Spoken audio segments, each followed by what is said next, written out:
Hello. This is a series in which we will discuss 4 shlokas in detail. In the first part of today's series, we will deeply understand and reflect on the significance of the first shloka of the Isha Upanishad. The shloka is as follows. Isha Vasyam idam sarvam yatkinch jagatya jagat. Ten tyakten bhunjithama gridhay kasya svidhanam. The complete translation of the mantra is: everything in the world is covered by God. One should use it by renouncing it. Do not covet anyone's wealth. This first shloka of the Isha Upanishad tells us that God has created this world for our use. However, we should remain moderate and balanced while using it. We should use only those things that meet our needs and renounce the rest. We obtain everything from nature, either directly or indirectly, to fulfill our life's needs. Due to our ignorance and greed, there is excessive exploitation of natural resources today, which will severely impact future generations. Large houses and unnecessary furniture are being made for mere show, leading to rampant deforestation and the extinction of many wildlife species. Marine life is also suffering significant damage due to excessive fishing and hunting, resulting in a disruption in the balance of sea life. In society, our limitless desire for gold, diamonds, and other precious metals drives continuous mining. This ongoing mining disrupts the Earth's balance and creates natural imbalances.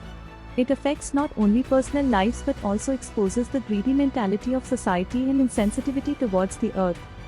In agriculture, excessive use of chemical fertilizers is being attempted to increase profits, but this is rapidly depleting soil fertility and causing serious health problems. We will leave barren and dry land for future generations, leading to a shortage of life-sustaining resources.